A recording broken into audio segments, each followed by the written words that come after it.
आप कौन है सर? इसमें सर है आप एडवोकेट हो तो क्या वो है तो एप्लीकेंट जी आप बहस करना चाहते हैं तो हम आपसे बहस करवाएंगे, चिंता न करो। सॉरी भाई नहीं अरे अरे भाई नहीं पहले भी भाई ने झूठा बोला, अभी ये भी भाई झूठा बोल रहा है। मैनेजर हमारे ऊपर मत छोड़ो कि हमको क्या समझना है, आप क्या कहना चाहते हैं पहले वो क्लियर करो। नहीं नहीं, मुझे नहीं, तथ्यों पे बहस नहीं सुननी है आपसे। आप तो बताइए कि 482 में हम आपके डिफेंस को कंसिडर कर सकते हैं? नितिन आर गांधी। जी सर। मान लो applicant find 482 applicant lord Singh. आप कौन है सर? इसमें सर है सागर आप बहस करना चाहेंगे? आप बहस करना चाहेंगे वकील साहब को करना पड़ेगा। तो बैठो ना आराम से। फिर आप एडवोकेट हो तो क्या वो है तो एप्लीकेंट जी आप बहस करना चाहते हैं तो हम आपसे बहस करवाएंगे, चिंता न करो। सॉरी मैडम कोई बात नहीं जी। इसमें sir NHR document NHR number 1 lord Singh page क्रमांक 17। केस क्या है सर? इसमें इनकी एप्लीकेंट नंबर 1 की मैरिज हुई लॉर्ड सिंह 20/6/2021 को रेस्टोरेंट नंबर 1 के साथ लॉर्ड सिंह। इसके बाद ये साथ में नागपुर में रहे लॉर्ड सिंह दोनों, और कई बार वो नागपुर से लॉर्ड सिंह पे बिना बताए घर से भाग जाती थी लॉर्ड सिंह। इसकी हमने मिसिंग रिपोर्ट भी करी वहाँ पर लॉर्ड सिंह। अच्छा। इसके बाद इनके घर में जब फोन लगाया तो दूसरे दिन इनके भाई ने बताया कि हमारे घर में आ गई हैं लॉर्ड सिंह। हाँ हाँ। और बीच में भाई भी लिवाने जाते थे लॉर्ड सिंह। भाई वहाँ एक कंप्लेन करके आए कि ये लोग परेशान करते हैं लॉर्ड सिंह। हाँ हाँ। इसके बाद उन्होंने माफीनामा भी वहाँ पेश किया कोर्ट सक्षम थाने में लॉर्ड सिंह कि मेरे भाई ने गलती करी है, मैं भाई के बहकावे में आ गई थी लॉर्ड सिंह, ऐसा कुछ भी नहीं है। हाँ हाँ। वहाँ पर रिपोर्ट बकायदा पुलिस वाले ने इंदिराज भी करी लॉर्ड सिंह।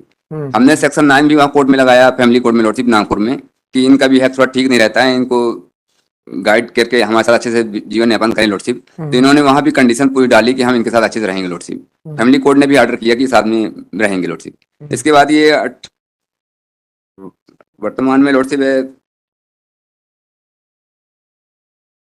26 और 24 को यहाँ एक रिपोर्ट 28/1/2024 को ये आई हैं लॉर्ड सिंह यहाँ अपने मायके।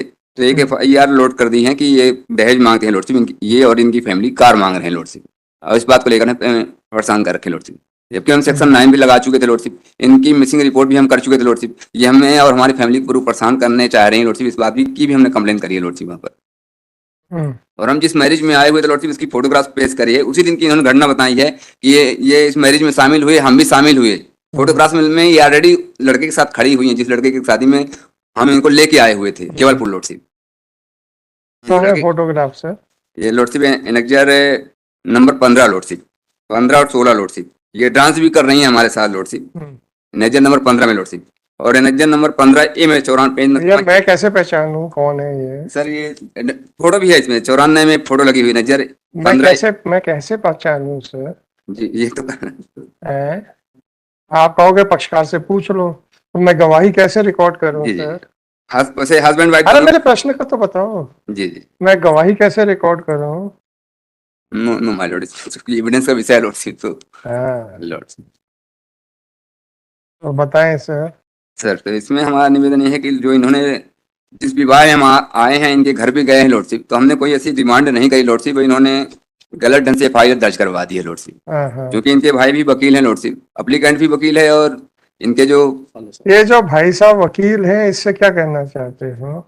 इस पर लॉर्ड सिंह चूंकि पहले भाई नहीं, अरे भाई नहीं, पहले भी भाई ने झूठा बोला, अभी भी भाई झूठा बोल रहा है। नंबर 7 देखें अगर लॉर्ड सिंह भाई जी बात करके छोड़ के वो अलग मत हुआ करो। हम फैमिली के साथ आज भी अच्छे से रहना चाह रहे हैं। अरे आप बात को बोल के अलग मत हुआ करो, हमारे ऊपर मत छोड़ो कि हमको क्या समझना है। आप क्या कहना चाहते हैं पहले वो क्लियर करो। आपने कहा कि ये कंप्लेनेंट के भाई वकील हैं, पहले भी झूठी रिपोर्ट लिखाई, तो आप क्या कहना चाहते हो? ये वकील हैं कहने से क्या तात्पर्य है? ब्रदर हैं लॉर्ड सिंह, तो चूंकि अभी भाई हैं तो ये सफिशिएंट है। सिर्फ वकील ही भाई होता है क्या? नहीं तो आप कहना क्या चाहते थे ये तो बताओ, हम क्या बोले और क्या समझे क्या नहीं समझ में आया? बहकावे में आ गई लॉर्ड सिंह, भाई के बहकावे में आई मात्र लॉर्ड सिंह। हाँ तो भाई, मैं भाई के कंडक्ट के बारे में बात कर रहा हूँ। तो भाई साहब ने जो कि प्रैक्टिसिंग लॉयर हैं ऐसा क्या किया कि वो भाई कहावे में आ गई? तो ये भाई साहब की रिपोर्ट है। भाई साहब आप पहले मुझे क्लियर तो करो, तब तो मैं आपके आर्गुमेंट समझूं ना। तो ये सर आप कहना क्या अपनी चाहते? अपनी बहन को लेने गए थे नागपुर लॉर्डशिप। मेरे भाई तो वो वकील हैं, ये शब्द से आपका क्या तात्पर्य है? सर मैं थोड़ा ये बताना चाह ये कहना चाहते ये लॉ हैं, के बारे में जानते हैं ये कि कहना कि लड़कियों को कितने कितने ये कहना एक्ट चाहते दिए हैं हुए लॉर्डशिप और किस एक्ट से क्या गवर्न होना चाहिए लॉर्डशिप। ये कहना चाहते हैं कि वकील होने के नाते वो सच बोले, या ये कहना चाहते हैं कि वकील होने के नाते झूठ बोले? बस ये अब एक अभी तो मैं समझूंगा ना। सर एक्ट जो बने हुए हैं, जिस गाइडलाइन के बने हुए हैं, उसका उपयोग करना जानते हैं लॉर्डशिप, ये मेरा निवेदन है। हाँ, जी लॉर्डशिप। चूंकि उनको कानून पता है इसलिए जी। वो अपने बहन का परिवार तोड़ने को तैयार है, जी ऐसा कहना चाहते हो? एक बहन का आज के परिप्रेक्ष्य में भारतीय समाज में उसके खुशहाल जीवन कहाँ व्यतीत होता है, मायके में कि ससुराल में? ससुराल में सर उसको ससुराल में। आप कहते हैं चूंकि वो वकील हैं इसलिए वो अपने बहन का परिवार तोड़ना चाहते हैं, समझाने मात्र इस कारण से क्योंकि उनको ज्ञान है कानून का, राइट? अब आपने जो वहां पे लिखवाया अपनी पत्नी से, तो आप भी तो वकील हैं, तो अगर वकीलों को कानून का ज्ञान है इसलिए वो अपना डिफेंस तैयार कर रहे थे, तो ऐसा यही ओपिनियन आपके बारे में क्यों ना फॉर्म कर लिया जाए?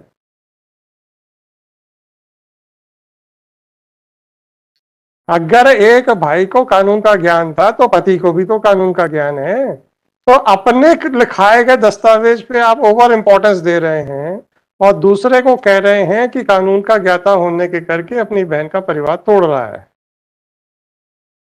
आप भी तो कानून के ज्ञाता हैं, आपको भी तो मालूम है क्या लिखाने से आप बच जाएंगे। आप बोलिए सर। तो इसमें सर हमने काफी प्रयास किए लॉर्डशिप, कई आपने प्रयास किए? हमारे प्रयास ऑन रिकॉर्ड है लॉर्डशिप कि हमने कितने इनके मामा लोगों को भी बुलाया लॉर्डशिप, इन्होंने लिखित में मामा लोगों ने भी दिया कि आज की बात कोई गलती नहीं करेगी, तुम्हारे साथ अच्छे से रहेगी लॉर्डशिप। हमने पूरा प्रयास किया लॉर्डशिप। हाँ। इन्होंने कोई ऐसा नहीं किया कि कभी भी हमको एक लेटर डालें कि हम आपके साथ आना चाहते हैं, हमसे गलती हो गई है, हम मायके में नहीं रहेंगे, और मायके में आपके माँ बाप हमको लेने आए तो हम यहाँ भी मिसबिहेव नहीं करेंगे लॉर्डशिप, ऐसा कोई भी लेटर नहीं डाला। जबकि हम फोन में ये गवाही का विषय है कि जी। 482 का विषय? नहीं, एविडेंस का विषय है ऑन रिकॉर्ड लॉर्डशिप। जी लॉर्डशिप। इसमें इन्होंने फैमिली कोर्ट के समक्ष लॉर्डशिप। चौरसिया जी, आपका कुछ कमेंट आया था विजय? आपका कुछ कमेंट आया था इनकी कुछ बहस के दौरान? मैं ये पीछे बोल रहा था कि सब कुछ बोल रहे हैं, सुन तो लो, नीचे मुंडी करके क्यों बहस करते जा रहे थे? Sorry sir, my Lord. नहीं, वो एडवोकेट रिलेटेड बात पे कमेंट आया था। नहीं, वो उस पर हम लोग नहीं, तो आपका क्या कहना है कि जो हम लोग जो आपने बोला ना बाद में कि अगर वो ब्रदर, अगर उसका रिस्पॉन्डेंट भाई अगर ब्रदर है, एप्लीकेंट भी एडवोकेट है, दोनों है, तो दोनों ला समझते, दोनों अपने अपने हिसाब से रिपोर्ट लिखाएंगे, अपना डिफेंस तैयार करें। नहीं, एक दूसरी बात, एक भाई मात्र एडवोकेट होने से अपनी बहन का परिवार खराब कर देता है? नहीं तो कर देता है, नहीं करता है? इतना तो नहीं होता, हर कोई बचा, इतना नहीं भी होगा तो भी नहीं करेगा। एक भाई खुद क्या है उससे पहले भाई है, वकील है, वो वकील नहीं भी होगा तो भी। हाँ, थैंक यू। सॉरी। तो वो जो आप कह रहे हो, आपका खुद का भी मानना है कि गवाही का विषय है? सर वैसे मैं ये निवेदन कर रहा हूँ सर कि क्योंकि हमने सारे प्रयास किए अपनी पत्नी को। आपने बहुत अच्छा किया। मैं आपको आपकी देखिए, जब मैं किसी बात की सच्चाई का निर्णय नहीं कर सकता हूँ तो मैं आपकी किसी भी बात को गलत नहीं बोलूंगा, परंतु वो गलत है ये मैं बोलने का अधिकार अभी मेरे पास नहीं है। सॉरी, उल्टा तो कानून, बात के लिए मैं सॉरी बोलता हूं। उल्टा कानून ये है कि जो FIR में लिखा है वो अनकॉन्ट्रोवर्टेड एलिगेशंस अगर ऑफेंस नहीं बनता है तो ही क्वैश होगा, अन्यथा क्वैश नहीं हो सकता। तो FIR के पक्ष में कानूनी एक प्रिजम्पशन है, आपकी गवाही के लिए आपको गवाह में जाना पड़ेगा, तभी हम दोनों चीजों को देख के ये डिसाइड करेंगे कि FIR सच्ची है कि आपकी कंप्लेंट सच्ची है। ये तो आप भी जानते हैं। जी जी।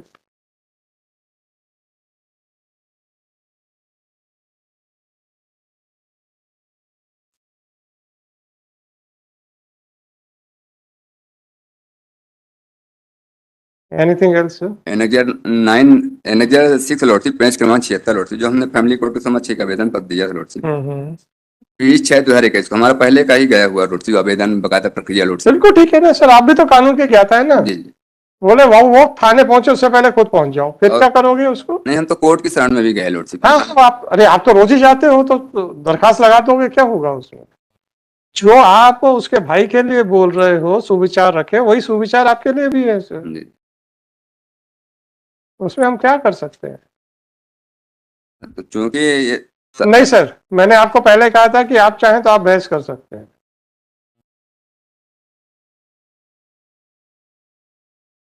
हम पक्षकार को बहस करने से रोक नहीं सकते, परंतु हम ये कहते हैं कि ये पीस मिल में नहीं होगी, आप एडवोकेट को डिस्चार्ज कर दीजिए, आप बहस कीजिए। आपसे मैंने कहा था कि बहस करना आप कीजिए, आपने मना कर दिया था। जी, और सर? इसमें सर पूर्व में इनके ब्रदर आशीष सराठे ने शिकायत करी lordship, annexure number 7 lordship, page क्रमांक 78, श्रीमान थाना प्रभारी जरीपट्टा नागपुर, नागपुर में कई लॉर्डशिप। गाड़ी और पैसों की मांग को लेकर ससुराल द्वारा घर से निकाले जाने पर सूचना पत्र। यह कि मैं आशीष सराठे सन ऑफ स्वर्गीय श्री आलोक सराठे। ठीक है ना सर, जी। मैंने आपसे क्या कहा? ना तो मैं आपकी किसी भी डिफेंस को गलत बोल सकता हूँ, ना उनके एलिगेशन को सही बोल सकता हूँ। कानून ये कहता है कि उनके एलिगेशंस को सच मान के डिसाइड करना है, जी। परंतु वो सच कह रहे हैं, ये ट्रायल के बाद डिसाइड होगा। मैं अभी ये नहीं कह सकता हूं कि वो सच कह रहे थे, वो रिपोर्ट सही थी। मैं कानूनी प्रिजम्पशन के करके आपका डिफेंस नहीं देख सकता हूं, that is a different aspect. पर ये फाइंडिंग नहीं दे रहा हूं कि आप सच्चे हैं कि वो सच्चे हैं। जी। That can be done only in appeal by the high court और by the trial court in the trial. Anything else? तो इस पर इनकी बहन ने जो optical number 2 lordship, respondent number 2, 30/12 2021 को कंप्लेन की थी, वह वापस लेने की माफीनामा लिखा है आप भी तो एडवोकेट है ना सर? सर। और फैमिली कोर्ट के समक्ष भी चूंकि हम पूर्व में गए हुए हैं लॉर्डशिप, इसके बाद ये आप भी तो एडवोकेट है, आप ही का तो डिफेंस आप पे लग रहा है। 498 की जो रिपोर्ट की जा रही है लॉर्डशिप, हम शादी में आए हुए हैं, अपने रिलेटिव की शादी में आए हुए हैं, इनको भी लेके आए हुए हैं वहीं नागपुर लॉर्डशिप। मैंने आपसे क्या कहा सर? आप मेरी बात को ध्यान से सुनिए। आपकी आर्ग्यूमेंट को मैं गलत या झूठा नहीं बोल रहा हूं। जी। मैं आपसे अपने अधिकार क्षेत्र के बारे में बात कर रहा हूं कि क्या मैं ये डिसाइड कर सकता हूं कि आप जो कह रहे हो तथ्यात्मक रूप से वही सही है। मैं आपसे अपने अधिकार, पर डॉक्यूमेंट एप्लीकेशन सर बिलीव किया जाए। देवेंद्र नाथ पाधी में 2005 में सुप्रीम कोर्ट ने क्या कहा है? देखा। आप तो चार्जेस के स्टेज पे भी ये डॉक्यूमेंट नहीं लगा सकते, और ये तो प्राइवेट डॉक्यूमेंट्स हैं, जी हम इनका जुडिशियल नोटिस भी नहीं ले सकते हैं। सर। सर ये थाने में ही लिखा पड़ी हुई है लॉर्डशिप, प्राइवेट नहीं। हाँ, थाने में लिखा पड़ी हुई तो क्या हो गया? Government agency lordship. हाँ, गवर्नमेंट एजेंसी है तो क्या हो गया? तो अगर थाने में लिखा पड़ी शाश्वत सत्य है, तो 161 के बयान के ऊपर ट्रायल कोर्ट को कन्विक्शन करने का अधिकार क्यों नहीं दिया गया कानून के हिसाब से, ये बताइए मेरे को। इवन 162 या 164 पे भी हम कन्विक्शन नहीं कर सकते, सब्सटेंशियल एविडेंस जो कोर्ट में आता है। तो अगर हम ये कहें कि चूंकि थाने में रिकॉर्ड हुआ था स्टेटमेंट या ये राजीनामा, तो यही कानूनी रूप से यही बंधनकारी है, तो कल को तो हमको 161 के बयान के ऊपर कन्विक्शन करना पड़ेंगे। वो तो संभव ही नहीं है। एनीथिंग? लेकिन जो फैमिली कोड है 16026 of 2024, this petition application under section 482 of CRPC has been filed seeking the following relief.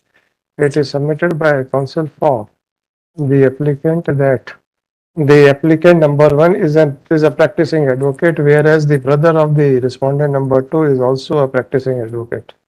In fact, the respondent number 2 has been misled by her brother, and which is evident from various documents, according to which the respondent number 2 had given in writing that the earlier complaint made by her was at the behest and misguiding advice given by her brother, but no incident of harassment has taken place. It is further submitted that the allegations are made in the FIR are false. No demand of dowry was made.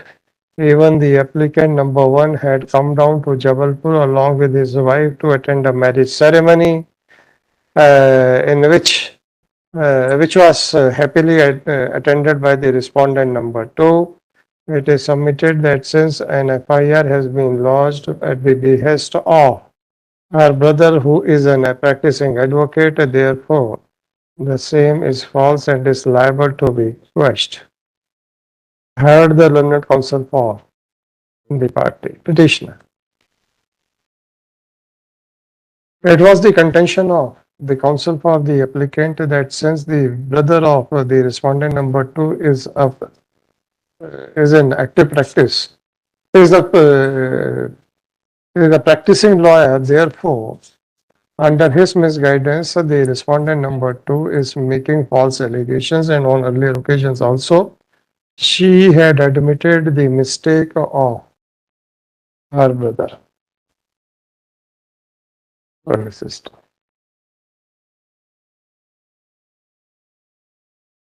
The Supreme Court in the case of so-and-so has held as under scope of 482. Thus, it is clear that this court can quash the proceedings only if the uncontroverted allegations do not make out an offense, make out a cognizable offense. This court cannot appreciate the correctness of the allegations made in the FIR. So let's start.